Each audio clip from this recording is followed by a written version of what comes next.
yo me imagino que las personas responsables de la cultura en Chile debieran replantearse la forma de tratar a los artistas, y para que esto se pueda desarrollar de una forma más expedita, con menos trabas, y sobre todo a las generaciones nuevas que necesitan y carecen de cultura, real cultura. La única forma que los fotógrafos puedan vivir de su obra es que el Estado madure y sienta que lo que les entrega a los artistas no son subsidios, ¿no?, sino que es una obligación. Creo que la poesía en Chile es una buena enfermedad. Creo que todos los poetas están enfermos psicológicamente.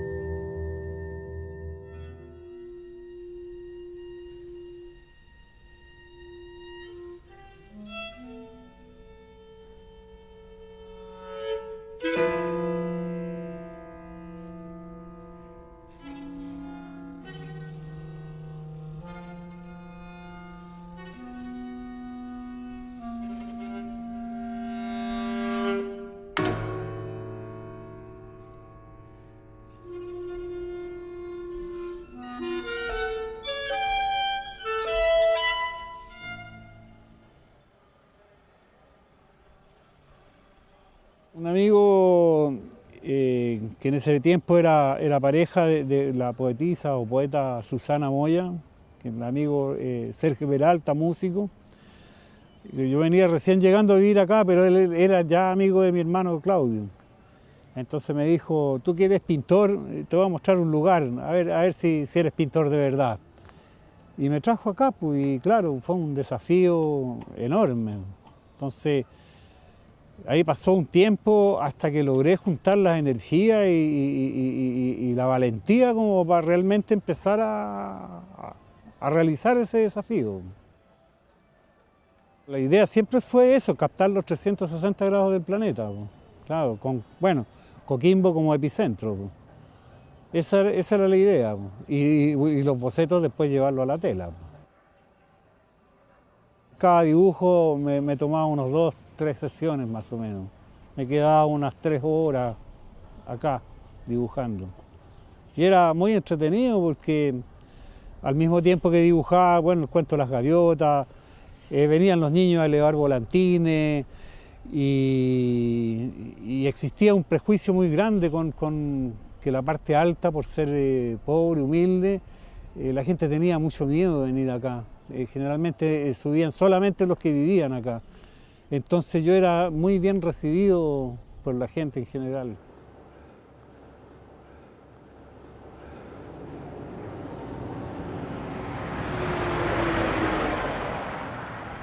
Al Chico Cárdenas, al Chico Molina, no, Chico Molina había más, pero Cárdenas, Iván Telier, Jorge Telier, hasta el weón que nos escanciaba los vinos se murió, hasta el mozo, todo se murió. Para mí la poesía en primera instancia, cuando yo escribo un poema, es como una fotografía que yo le llamo la inspiración. La inspiración es la fotografía del texto entero y después inmediatamente viene lo que se llama la disciplina, que es ejercer esa fotografía y escribirla. O sea, eso ya es un trabajo intelectual, un ejercicio. Hay que sentarse horas y horas a expresar lo más fiel a esa fotografía, que es, yo llamo inspiración. Que en el fondo no es que alguien me va a hacer escribir, ¿no?, a excepción de que me tome una droga potente como la de Coleridge, o sea, un opio, y escuche un dictado. Pero en general la poesía es una conjunción entre la inspiración esta que te señalo y el ejercicio y el trabajo. El trabajo poético es esencial. Yo trabajo fundamentalmente en las mañanas. Siempre cuento esto, pero parece como repetido y se repite en el mundo de la fotografía mucho, pero cuando yo tenía 10 años fue la primera vez que entré a un cuarto oscuro en mi vida. Se hacía el día domingo en mi casa Mi madre estudiaba fotografía y lo hacían en el baño, en las tardes del domingo, entonces ahí yo me entretenía copiando fotos con mi madre. Creo que esa fue la primera vez que me cuestioné quizás que quería ser fotógrafo. Y creo que la misma vida me llevó a hacerlo sin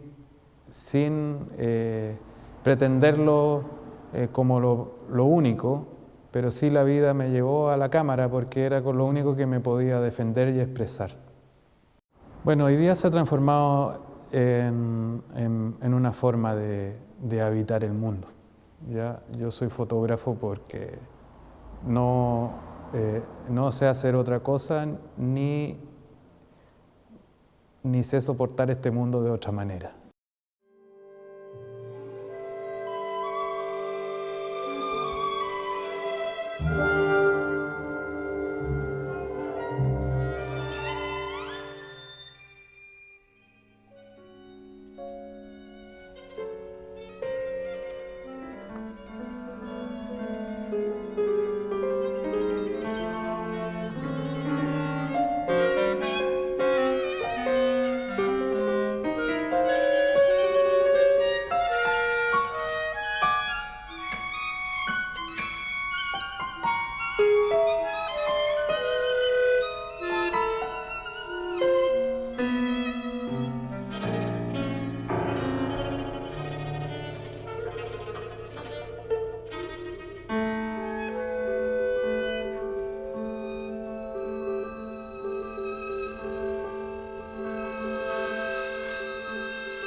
Me llamo Bruno Héctor Tardito Stranz.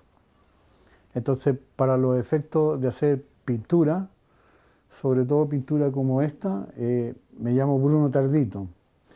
Y cuando incurro en el surrealismo o en lo que yo llamo ensamblaje, que es lo demás que está en el taller, entonces ahí yo soy Héctor Stranz. Entonces, es como hay muchas personas dentro de uno y en el fondo tratar de materializar eso me lleva la vida completa. Yo entré a la universidad el año 73 en Arica y cuando llegué a Arica en marzo me encuentro con la sede de arte hasta la mitad con barro porque cayó el invierno boliviano, un aluvión, un diluvio. Entonces nos dedicamos todo el primer semestre a limpiar la sede de arte. Y una vez que la teníamos limpia, nos tocaron un par de clases y llegó el golpe militar. Entonces yo aguanté hasta diciembre y me devolví a mi casa y hasta ahí no me llegaron mis estudios académicos. El resto ya fue, no puedo decir autodidacta, porque hoy día ya nadie es autodidacta. Tenemos información de todos lados. Entonces tuve como hartos profesores, por ejemplo, estuve con Pedro Hernández haciendo esmalte, con Delia del Carril ayudándole con sus trabajos, sus caballos. Después estuve en un taller de restauración de pintura antigua, en donde ahí pude manejar más el color, porque yo tenía que reponer el color. Y después ya me desesperé, necesitaba más técnica y estudié, ya no me admitían en la universidad, entonces estudié diseño gráfico. Soy Mauricio Torugoya, soy fotógrafo, vivo en Coquimbo y no abandono mi militancia nortina. La única pertenencia que tengo, y es una defensa que hago a cabalidad, es que yo soy un fotógrafo del norte de Chile. Eso es como territorio. Ahora, ¿en qué espacio circula mi fotografía y en qué espacios podrá circular? No es algo que me quite el sueño, sino creo que mi obra la desarrollo desde acá. Aquí la creo, aquí la escribo, aquí la modelo, aquí la formo. Más allá si la foto la hago en Coquimbo, la hago en La Serena, la hago en Arica, la hago en Santiago, la hago en México, en Argentina, donde sea. La obra nace de aquí. No puedo no partir, digamos, con Sergio Larraín, creo que tomando varios aspectos de él. Primero, su trabajo me parece fabuloso, creo haberlo llegado, creo, a lo mejor puede sonar un poco pretencioso, pero creo entenderlo, creo entender para dónde iba su mirada y qué quería resolver y a qué quería llegar, y creo que lo logró. Eso es, para mí es algo que pocos fotógrafos han hecho en el mundo, que es llegar a resolver esa gran inquietud y esa obsesión que tienen. Y Larraín creo que es uno de ellos. Carta de relación. Fui engendrado en Chile para meses después nacer el 22 de julio de 1953 en la ciudad de Ottawa, que dicho sea de paso, más tarde siempre asocié al Hiawatha del poeta norteamericano Longfellow. Por eso siempre he hablado de la correspondencia hemisférica de los bosques, como si los polos tuviesen una estrecha y a la vez distante relación geográfica. Ahí transcurrieron mis primeros 5 años de edad, observando y absorbiendo un poderoso paisaje que dejó fuertemente arraigado en la memoria de mi infancia, los pájaros, los árboles, la nieve y un sentimiento estepario que es resultado de la grandeza del estadio y la escasa densidad poblacional de esas latitudes. Los idiomas eran sonidos, distintos sonidos, como el de los pájaros entre el follaje intenso del verano, tan opuesto al rigor del invierno. Inglés, francés, castellano, alemán, polaco, chino, rumano, etcétera, etcétera, en mis oídos, como jilgueros, torcasas, zorzales, búhos, golondrinas, petirrojos, milos, etcétera, etcétera, en mis oídos. El sonido y la furia, los sonidos, all that sound, sounds, los idiomas, los sonidos.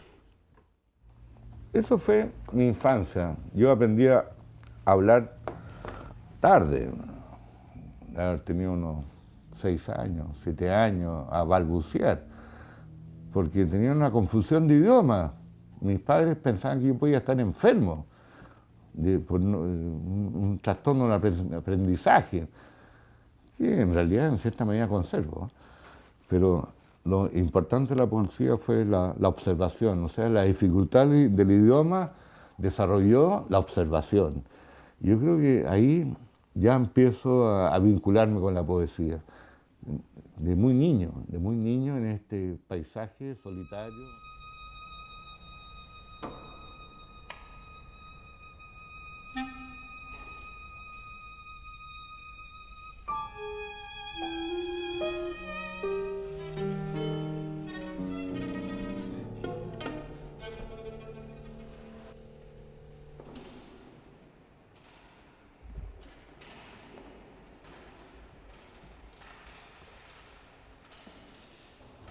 Bueno, yo generalmente pinto con acrílico primero y encima, sobre el acrílico, termino con óleo. Que el óleo tiene una textura y una capacidad de transparencia y de empaste que es mucho más rico que el acrílico.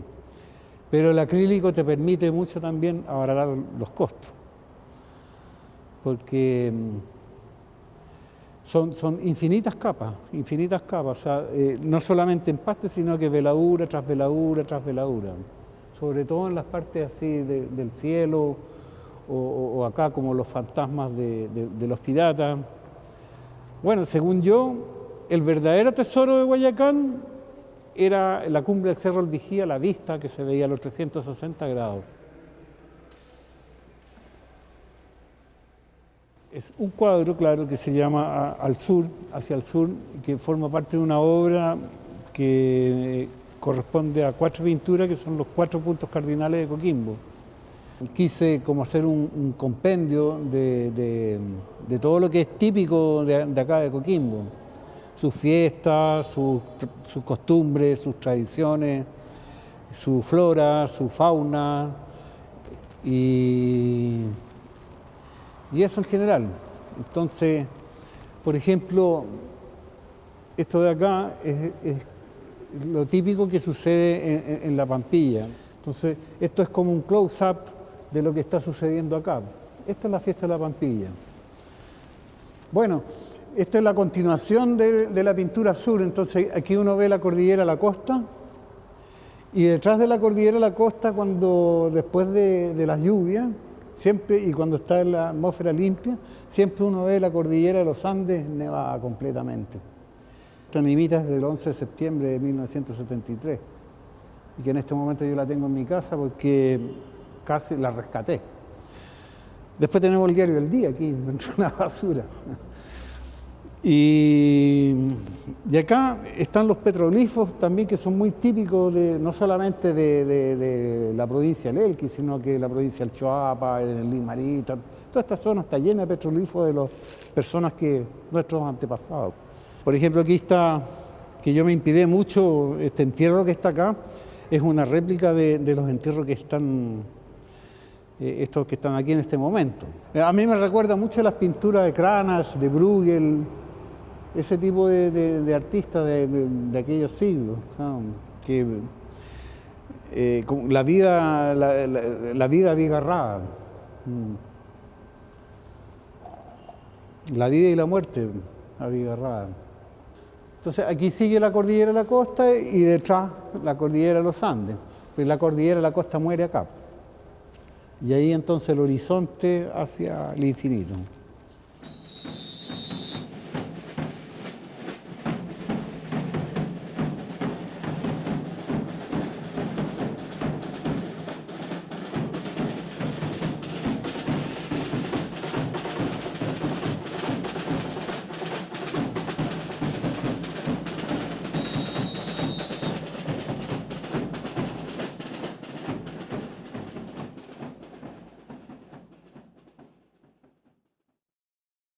Cuando yo inicié la fotografía, partí con una cámara estenopeica.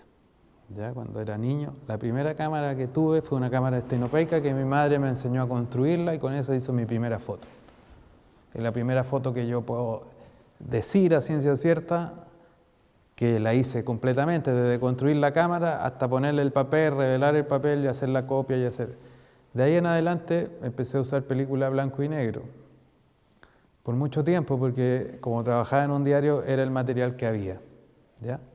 Del blanco y negro, de la película blanco y negro, pasé a la fotografía estenopeica nuevamente y empecé a hacer emulsiones artesanales, ¿ya? Fabricaba yo mis propios papeles, construía yo mis propias cámaras, un poco por una posición de precariedad. Estaba sin trabajo, no tenía acceso a muchos materiales y con lo que tenía y había guardado en algunos proyectos, empecé a trabajar con eso.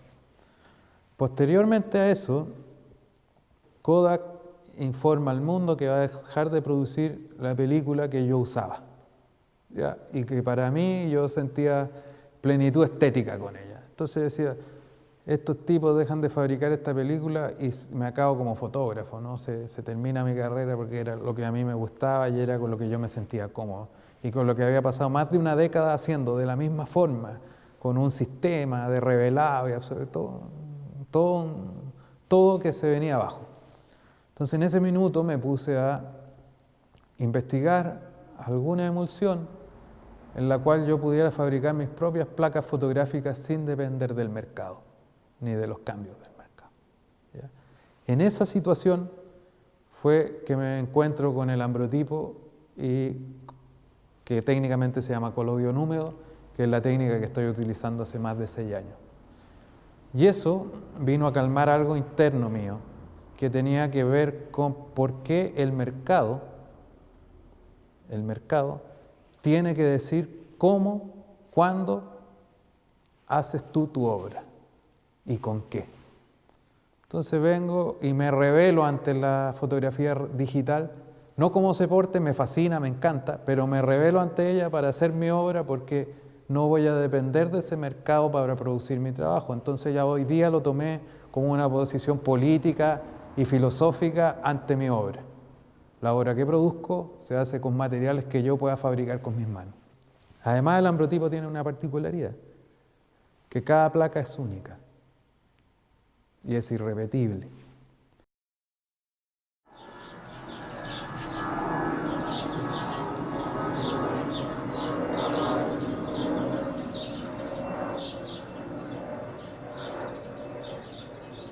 golpe de Estado yo estudiaba en el Pedagógico, en Macul, en Santiago, en la carrera de Filosofía.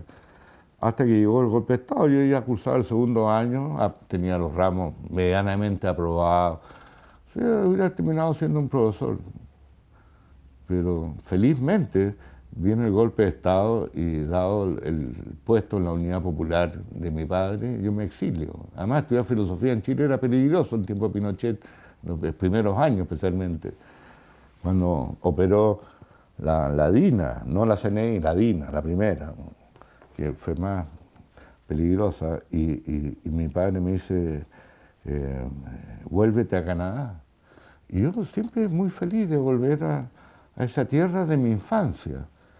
Y en Canadá, ya aquí filosofía ni universidad, me dediqué a hacer el aseo en un hospital. Y estaba todo muy limpio. Nunca tuve que hacer el aseo, sino que repasarla, limpiar más lo limpio. Y me dio mucho tiempo para pensar. Y ahí ya andaba con un lápiz y un papel, una libreta, y tomaba nota en mi aseo. Yo imbuido en la poesía. Vengo a Chile y con mis medios publico mi primer libro, 18 poemas, que finalmente el impresor me lo regaló, el de la Católica en Santiago, se llama Alfabeta, un español. Y me dice, Álvaro, no te preocupes, creo que leí $100, pero como un gesto, o sea, muy poco dinero para los 1000 ejemplares que fueron. Siempre he tenido mucha suerte con mis editores.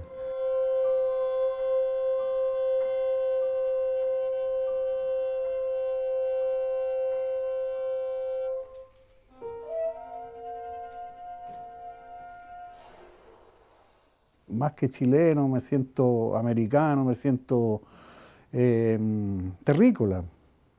Yo creo que las influencias hoy en día son tantas y tan amplias que ya nadie puede decir soy absolutamente chileno o peruano. Es imposible no ser global hoy día.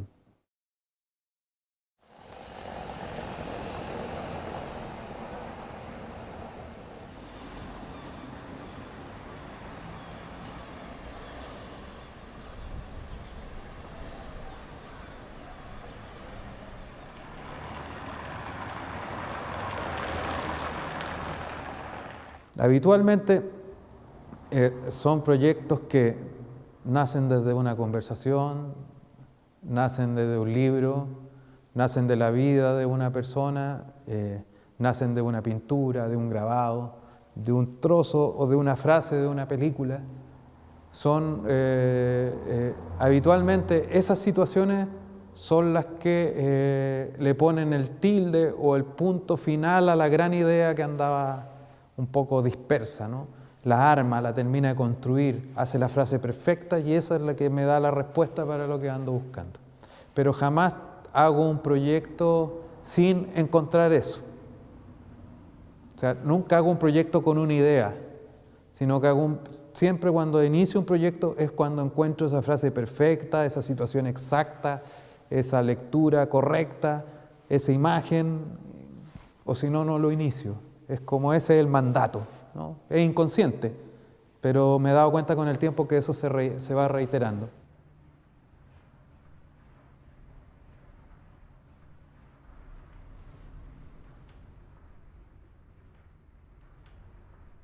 Me cansé de hacer exposiciones, de gastar tiempo, dinero, energía, fantasía, ilusiones, etcétera, etcétera. Entonces sí que por eso en el fondo me dediqué a darle vida a este taller, para que este taller sea el lugar de exponer, de trabajar, de hacer clases, de funcionar en la vida.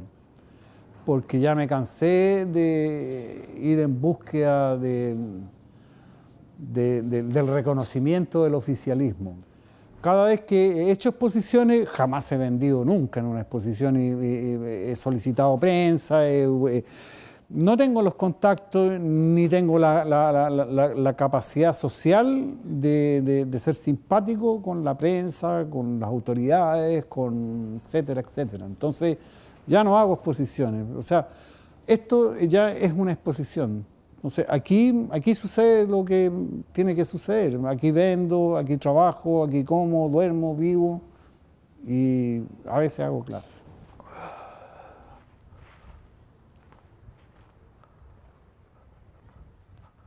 De hecho, yo estoy vivo. O sea, nunca le he trabajado un día a nadie. O sea, es difícil. Y mi querido amigo Jorge Teillier siempre me enseñó que para ser poeta había que vivir como poeta.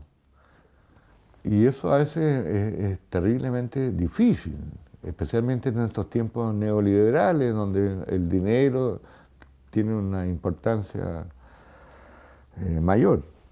Un poeta se mantiene solo, sin ayuda de nadie. O sea, podría, por el contrario, producir una lacra. Podrían ser. Sí, habría que apoyar a los que tienen cierta trayectoria y que ya pagaron, digamos, 30 años de oficio, ¿no? Y por esas razones ya con determinadas trayectorias o libros publicados, sí, el Estado debería intervenir. No con una pensión de gracia, pero algo parecido, una pensión de gracia. Porque este país tiene prestigio por su poeta. En mi fotografía yo miento para decir mi verdad. Yo armo una escena llena de elementos donde estoy diciendo mi verdad y mi verdad la están personificando y protagonizando personas y objetos, ¿ya? La fotografía que ustedes ven soy yo. Es la descripción de mi vida, de lo que me pasa a diario. Lo que trato de hacer con ella es hacerla más universal. Esto personal, hacerlo más universal. Y desde ahí viene este sentido de lo latinoamericano, de lo precario. Mi fotografía es precaria, latinoamericana, nortina y barroca. Cuando hago una foto es para provocarte muchas cosas, hasta que me odies, pero provocarte, porque necesito que moverte, ¿no? No quiero que sea una pared blanca en la cual tú estás sin ver nada. Este horror vacui, ¿no?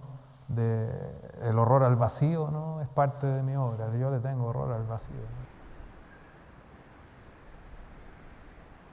A Tardito, a Bruno, yo lo conocí terminando el colegio.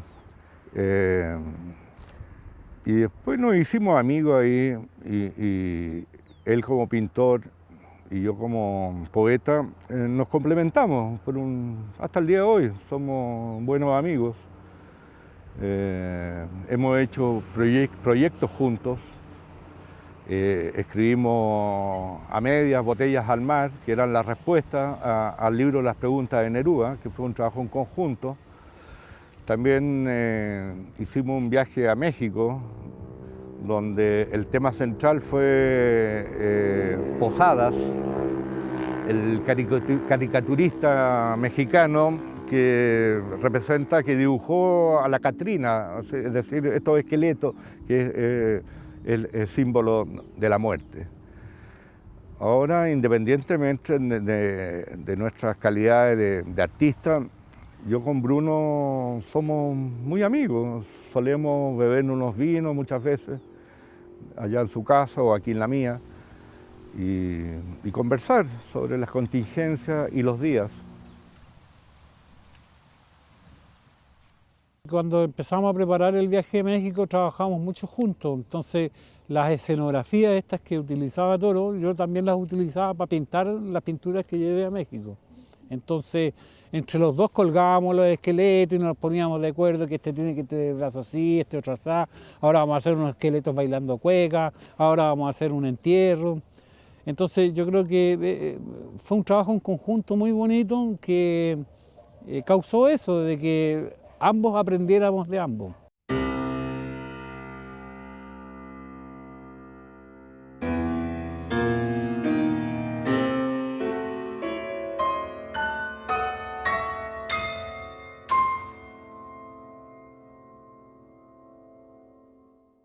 Originalmente empezamos con la idea con Bruno de hacer algo en México. Yo venía llegando, había ido el año anterior a México.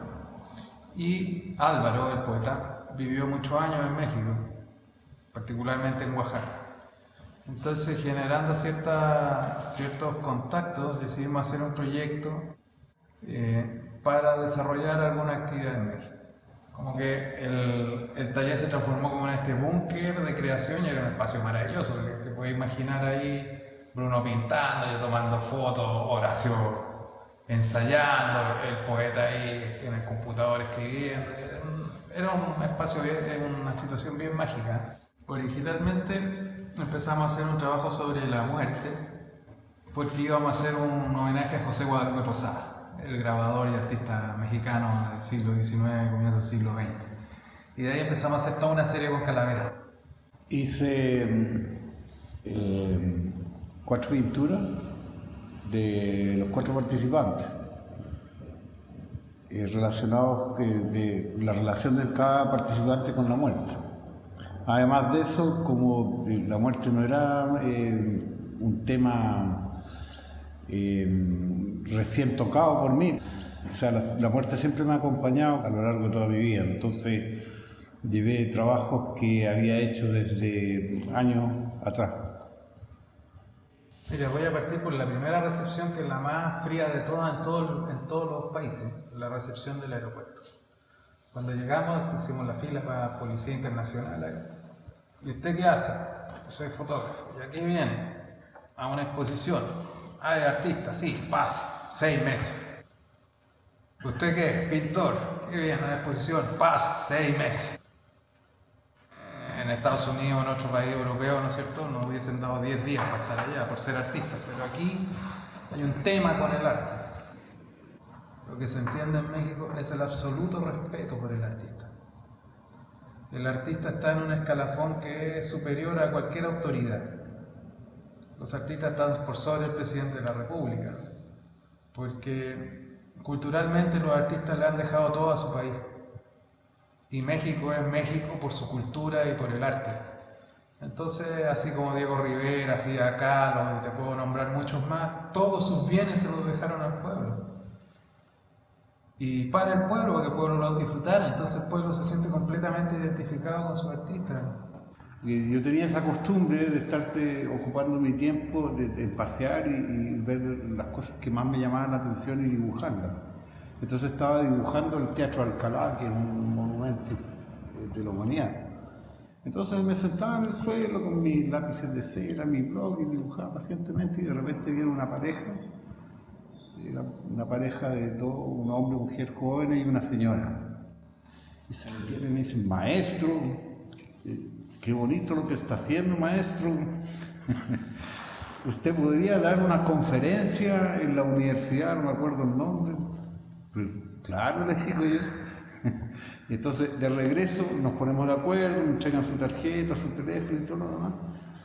Y vamos al hostal y le cuento a nuestro amigo, el dueño del hostal, que se hizo íntimo amigo de nosotros, le cuento que me invitaron a hacer una conferencia en tal universidad. Pero maestro, me dice, eso es de la escuela más importante de aquí de Oaxaca. Entonces, yo pienso que aquí, si uno se pone a dibujar en la calle, prácticamente a uno lo pueden llevar preso incluso. ¿Ah? Porque piensan que uno está tratando de hacer el comercio ambulante, una cosa así. Entonces, ¿te fijas la diferencia del respeto y el tipo de conciencia que tiene?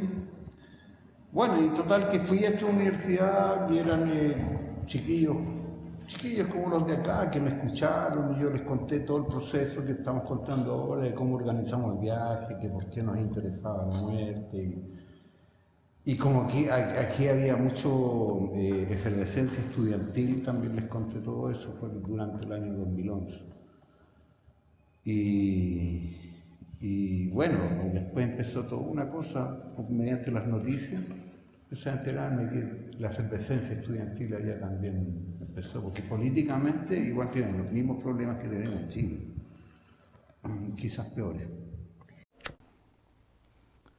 El anciano terrible. El dolor enseñar de ver al sabio.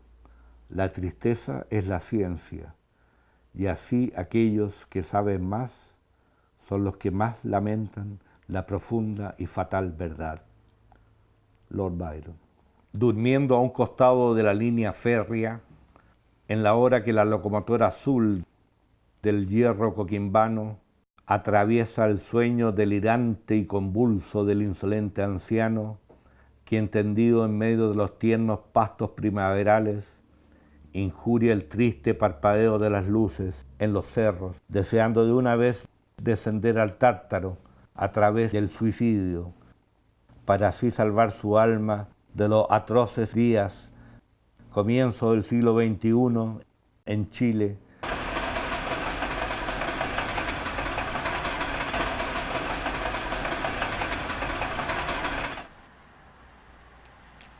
Esto es como que en el cerebro tengo una pirinola, ¿ah? Entonces la pirinola da vuelta y elige el tema de ese día. Busqué cualquier cosa que me diera la temperatura de lo que yo quería lograr y deformé buscando la curvatura de la Tierra, deformé la imagen. Esto es una multitud que aquí me está sirviendo como veladura. Todos estos edificios son recortados y ensamblados, y es como el collage con papel y tijera. Entonces, esa sería como la primera etapa. Y entonces, estas partes están como inconclusas, te fijas, muchas oscuridades, qué sé yo, todavía no me tiene muy conforme. Aquí me di cuenta que lo di vuelta al revés, así, por ejemplo, usando esto. ¿Te fijas? Entonces, como me gustó más así, pero no me gustaba el horizonte, como que algo no me cuadraba, acá está repleto de rayos, qué sé yo. Entonces, aquí ya el horizonte está más curvado, está centrada la bomba atómica, y al final es como segundos antes de evaporarse.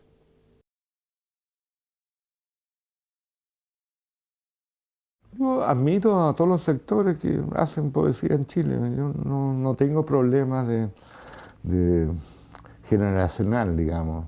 Creo que la poesía en Chile es una buena enfermedad. Creo que todos los poetas están enfermos psicológicamente. Y su manifestación estética austral, porque Chile tiene una particularidad geográfica, no es tropical. Aquí se da la poesía, es muy ruso Chile. Siempre digo yo que Chile se parece a Rusia, un país muy introvertido, con encuentros en los puentes, encuentros de amor profundos. O sea, es muy hermoso lo que pasa literariamente en Chile, dado su calidad geográfica, digo yo, en términos freudianos, geográfica. O sea, la geografía acentúa la calidad del poeta. Y en Chile se da ese fenómeno, por eso dicen Chile un país de poetas, independientemente del primero, para mí, que es Alonso Ercilla. O sea, es español, pero profundamente chileno.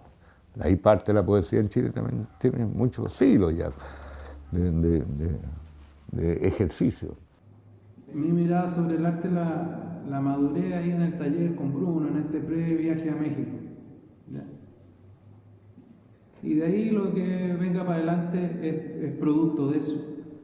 Ahí en el taller yo aprendí que nosotros no hacemos arte de la periferia, que la mirada tiene que ser más universal que tan personal, o tan chauvinista, tan de aquí, ¿no? Porque al final de cuentas, donde uno haga arte, puede hacer arte de calidad. Pienso que el sistema está preocupado de deshumanizar a las personas cada vez más. Pues lo que estaba hablando Mauricio recién, o sea, tengo que agregar otra cosa, de que además en todos estos proyectos fundados, estas escuelas artísticas y todo eso, yo he visto, y que llega pena, he visto tanto talento perdido, gente que empieza a los 14, 15, 10, 11 años con ganas de hacer cosas, pero que rápidamente les cortan las alas, les queman las plumas. y que después se encuentran así como desorientados, vacíos y terminan trabajando en cualquier cosa gana pan. Al final, esto de estar al margen te ayuda, te potencia. Ahora, ¿cómo eres tú capaz de con tu mirada? Y eso es súper particular en cada artista, digamos. A lo mejor no todos los artistas quieren llegar a Nueva York, a lo mejor no todos los artistas quieren llegar a Santiago. Entonces, para mí hacer arte en la periferia o hacer arte en Nueva York es hacer arte. No tengo diferencia.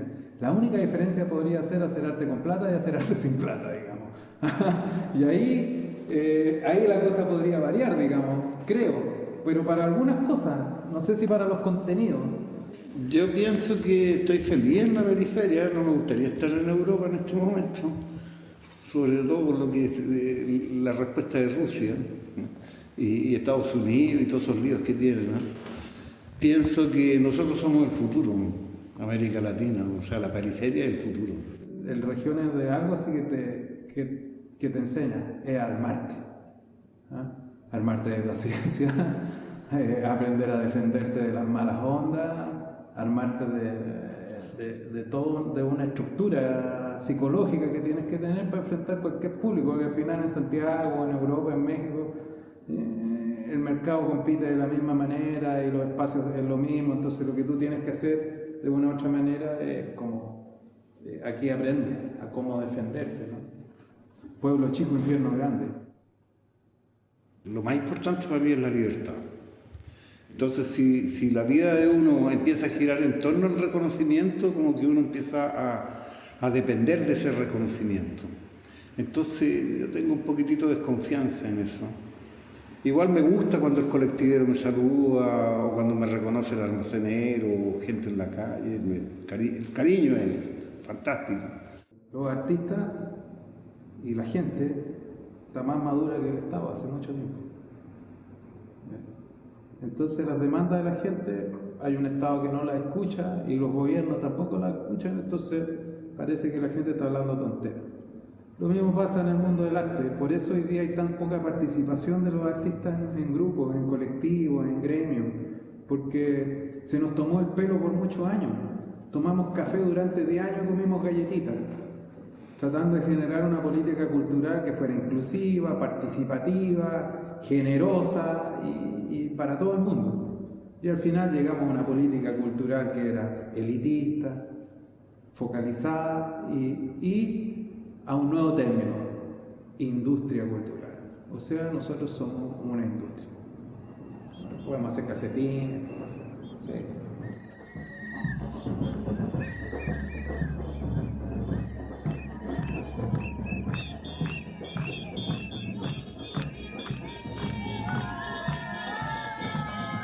La gran responsabilidad del Estado y postergada es la educación.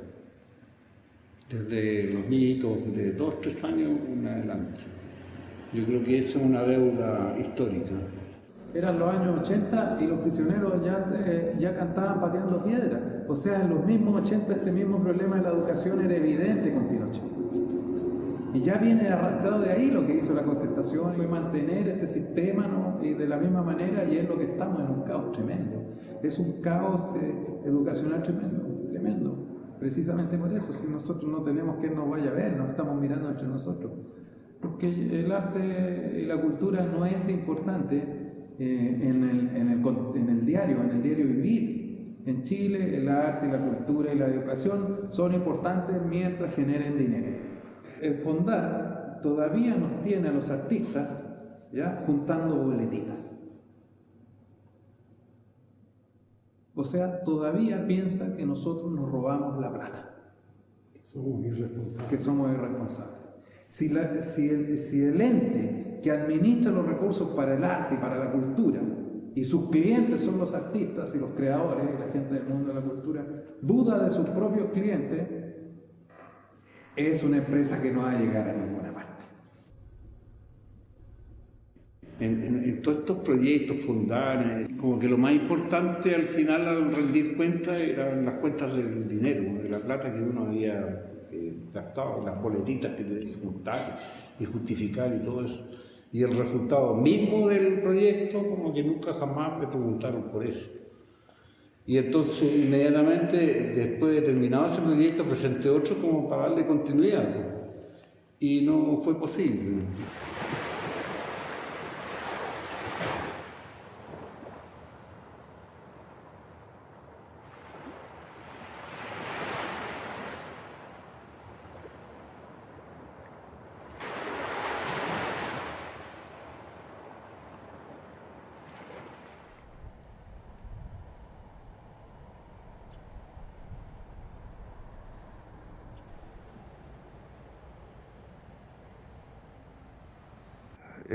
Muchas veces he tenido la sensación de que debo cambiar de estadio, de lugar, de ciudad. Pero a los pocos días vuelvo a retomar la idea de que debo permanecer en un lugar para construir la historia. Ya me he mudado demasiado de ciudades en mi vida. Por tanto, he querido permanecer aquí. Bueno, el paisaje siempre ha repercutido en mi obra que estoy desarrollando. Yo escribía con un tono distinto en México, con otro en el Perú, con otro en Canadá, pero sí, aquí me encuentro conmigo mismo. Además ya estoy en otro periodo de mi vida, donde quiero entrar a redondear ya mi obra. Entonces me parece conveniente permanecer aquí en medio de la vaguada.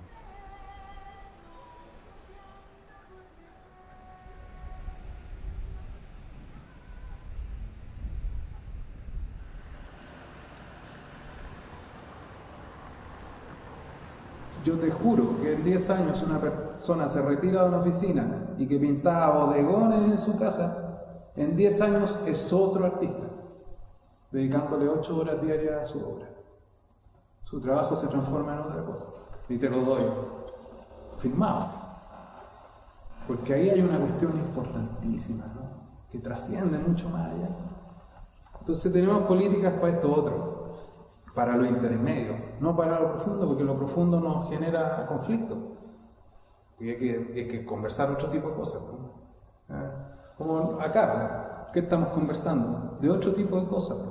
Las mismas preocupaciones que tenemos todos, pero desde otro prisma. Entonces, claro, efectivamente, aquí está Bruno, fue a montar su mural hoy día, 6 años, todo el trámite es un mural. Yo le pregunto a un señor que vende seguro, ¿esperaría 6 años para que alguien le confirme que le va a contratar el seguro? Por ponerte un ejemplo nada más. Entonces la relación del tiempo y cómo nos trata el sistema es tremendamente perversa.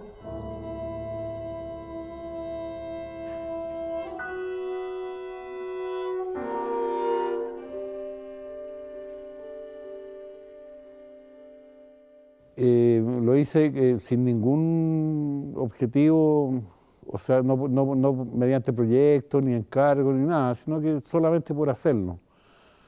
Pero un amigo surgió y hizo los contactos con una minera importante, la cual adquirió esta obra y después de varios años de conversaciones y procesos, la minera decidió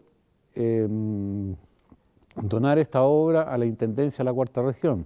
Las imágenes corresponden a distintos versos, fragmentos de poemas, por ejemplo, como uno que me gusta mucho, que es la niña que va corriendo, atrapó y lleva una estrella.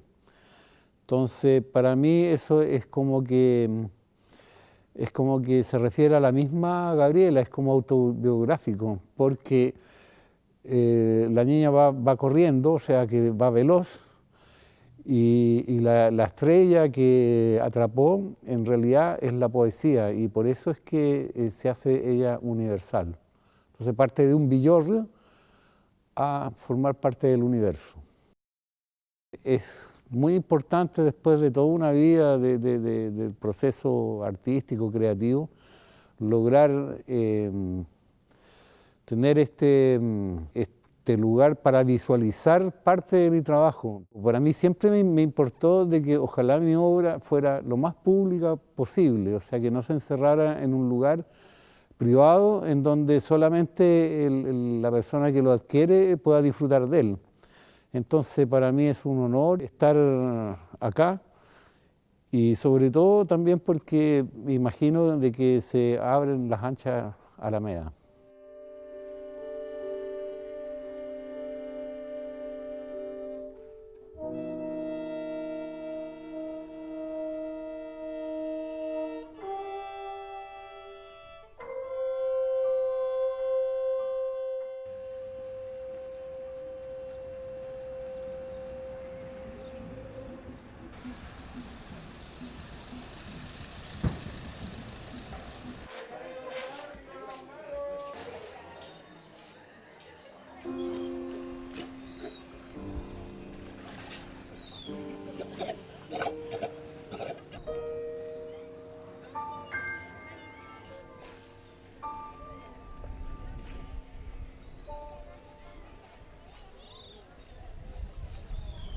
Y así están una serie de niños que se creen inteligentes y escriben puras huevas. O sea, así está el diagnóstico de la poesía en Chile. Ojo, ojo, porque creo que vamos mal.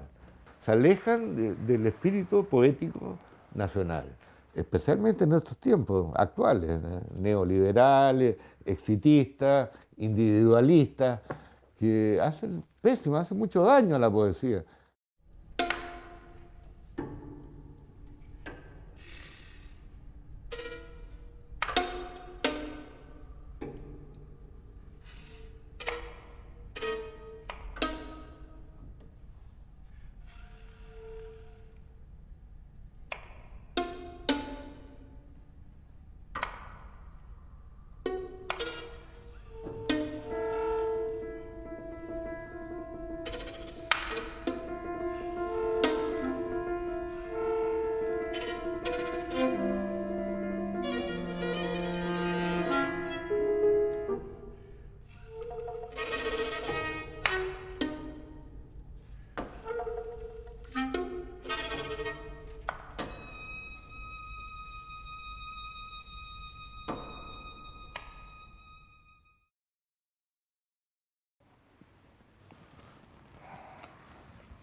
Al escuchar estos versos fue cuando despertó nuestro demacrado anciano terrible, insultando a los dioses y al destino, mirando con desprecio al hombre, al monje y al sistema, pensamientos que pronto abandona por un lugar polvoriento, un huerto de muchas acelgas y pocos tomates, en una tierra, en una terraza, muy cerca de la ribera norte del río Elqui, donde en carpas de colores viven sus amigos los gitanos Merovich, con quienes se emborracha hasta tarde el amanecer, degustando de entremés enormes camarones extraídos por ellos, los gitanos, desde el barro orillero de este mismo río. Hay santos que pecaron antes de ser santos, piensa el anciano antes de dormir el trastorno de sus sueños, en el suelo alfombrado de una carpa de color a orillas del río.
Chao.